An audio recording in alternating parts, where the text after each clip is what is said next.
Start off, man, with the George Floyd situation. I know you guys were attending the march the other day. If I'm not mistaken, you were friends with him. What's your thoughts on that whole situation? How that's going went down?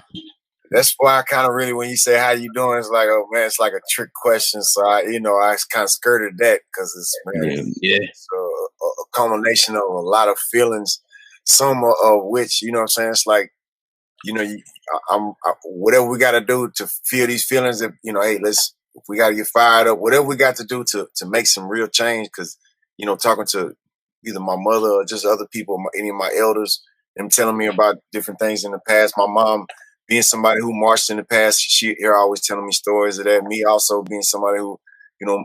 I have a history of just standing up for the community or just doing things. It's never really been like this all over the world at one time, and you can kind of Mhm. see that the economical power of other countries putting that pressure on our country, saying like how we do sometimes. Well, if we see something going on in another country, and it's like maybe seen as immoral or something like a war crimes or something, our government will stop doing business with that government until they get their stuff together. So this, I can see that this type of things happening now because all over the world you see people protesting in front of the embassies, and it's something where you see also the chain of events of when there's ever really been any type of real change or progress in this country. You see where it start from, and then in stage 2, stage 3, stage 4. So sometimes people get fed up at stage 1 or 2. They don't want to continue the mission. But it's not just about going to one march, one rally. It's not just about voting for one president at one time. It's not, it's a lot deeper than all of this. We got to all be consistent if we really care about making a change. And, amongst all of us, we all got to do whatever we can do and do all that we can do. And even then, it still ain't going to be enough sometimes, but with all of this, with Big Floyd, George Floyd in Houston, he was he was a legendary icon, one of many of the Screwed Up Click members who would freestyle on the DJ Screw tapes. So somebody like me, I'm a first generation screwhead. I grew up admiring them, looking up to them. That was my introduction to hip hop. When they were coming out in 92, 93, I was 11, 12 years old. So it was I was real impressionable to that, of course, being from Houston. Even in Texas, where you're taught a sense of Texas pride, like like all around the country. Sometimes you taught to be proud of where you're from. So I was like that with hip hop. My favorite artists were always from areas of Houston or somewhere close to me. So him being somebody who was like that, and also the Screwed Up Click being that it was a cultural thing. It wasn't just professional rappers going over there to say written down raps. It was cultural. So lots of whole groups of people would come over there, and some Big Pokey was a football player. He ended up being a rapper as well.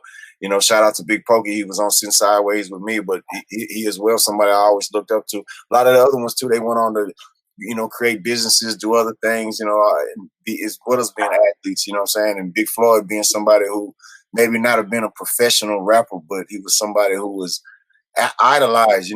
His screw tapes are some of the most famous, legendary screw tapes from the story of how they got created and those type of things that in a culture pre-internet, where you rely on things that are told to you, that type of information. He was somebody that we all idolized, all looked up to. So that's why his death hurt so much to a lot of people, because they could see a real Mhm. connection to the Houston rap scene, or and it's not just that. It's like with everything that's going on, and I can say with everything that's going on, but it's something that's been going on for how many 400 plus beyond that. It's this type Mhm. of stuff. But with where we at now, you see a lot of people try to relate, or they're related. So with Ahmaud Arbery, him sitting in his car saying, "I'm rapping," I'm just sitting in my car just chilling, just to have, after he got off work, just to relax. How many of us can relate to that? You know what I'm saying? How many of us have, man, had whatever, good day, bad day, long day, short day? You go in your car, you smoke a cigarette, whatever. You drink. I might drink me a Red Bull. That's what I'm gonna do. Whatever. I might smoke me something too. But and I sit in my car and I listen to my hip hop. We all listen to that, and you see these videos of him getting just harassed and handled and mistasered, where they tase them but it don't go off, and then even though that's a different incident than this, is still the same individual, and you see his pain, you see his plight. We all can relate to that one way or another, even though we might not have been on that street with him when he was marching. I mean, jogging down the street, we can relate to it. So, you know what I'm saying? Same with Breonna Taylor, her being a first responder, you know what I'm saying? Her being award-winning first responder, doing what she do. There's so many of us in that community. I'm saying us, although I'm not an EMT first responder. I got people like that in my family members, you know what I'm saying? I got to represent for them. But, you know, we just see that connection all throughout, not only the Black community, but all throughout America. And it's front and center, right with the cameras, to where it ain't no discrepancies on what happened. No, he said, she said, and it's just time and time and time again. And being that COVID just, everything happened for a reason, man. God, in my mind, you know, I feel like everything is God's will. So being that COVID happened, that brought all of this on, because it pent up the frustration and the anger that America had anyway from being in the house. Yep. And then this on top of it, and you have no choice. We're not so busy doing our jobs and day-to-day lives. We got nothing to do but stay home. We're not allowed to go outside. So when it happens, it's right in front center of our face. And just to see the anger and just evilness, that's all you could call it. Or what else could it be? Chauvin pushing his knee further in when the young man saying, hey, what you doing? You gonna kill him. So he recognizing and alerting him, if you don't stop, you're gonna take this man's life. And his response is to do a little smirk and just put his knee in a little bit more. It's just, this is somebody who we're supposed to call for help when we need help. He's supposed to protect us. He's supposed to, you know, where's the oath and honor in that, in what he's doing? And this being what I call terrorism, because this type of terrorism is going on. It's nobody I know this Black that has not ever had one bad experience with the police. Most white people I know have bad experiences with the police, but not one Black person I know who's never had a bad experience with the police or multiple experiences. And I don't mean you get cussed out. I mean a traumatizing type of experience. And I've been a part of that too, being that me and Camille all the time. We were 16, 17, riding around. We get pulled over all the time. He'll tell you the same story. Well, depending who driving.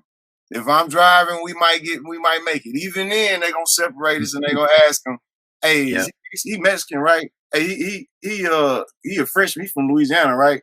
He mixed, right? He light skinned, what is he? And they're like, nah, he white. He white? All right, we'll see y'all later. You know, them type of things. And it happened multiple times. I specifically remember 3 specific instances where it happened. Where the reverse happened, they come to me too. But at the end of the day, we done been beat up by the police before too. You know what I'm saying? And this is all very minor. I ain't saying this to say like I understand, or I'm just saying that this is something that goes on that is terrorism. When you terrorize, like, I don't know no white people who get pulled over and are fearing for their life and are at that point calling their parents to say, hey, I'm getting pulled over right now. And they might start filming, but it's only for court so they can get out of their ticket or something like that. But it's a completely different type of, and it don't matter if you celebrity too. And it don't matter if that same exact police officer pulled you over a week previous and let you make it. This time, every single time is pins and needles, and it's a completely different experience being white or being Black, getting pulled over by the police. The type of handling, the bullying, just the mentality, period. And it is, people say good cop, bad cop. That's not what I'm speaking on. I'm speaking on the culture of what is taught to everybody. This is what is accepted by everybody, and no, people don't want to speak up on it because what white person don't want to lose that. Who wouldn't want to lose that until you think about and you see it firsthand and you're like, damn, that's wrong. But even then, a lot of people don't want to sacrifice whatever type of minor leverage they might have, and a lot of times it's major leverage. That type of, just the color of your skin could get you so far ahead. And man, it's something that is crazy when you think about. A lot of people, I grew up in a neighborhood. It was very mixed culturally. It was multiracial, but culturally, it was very mixed. People from different countries, all races, and different walks of life, different all type of things. It wasn't just it was a community of mixed cultures. Me and Camina, we lived in the same neighborhood for most of our childhood. And also Mhm. another rapper from Houston, Lucky Luciano. It's a perfect example. You know, you got myself, you got Camina, and Lucky Luciano, him being a Mexican. So this was our neighborhood. It was very mixed culturally, but it was also different experiences with the Mhm. police. But usually the same experience if you black, and worse as your tone gets darker.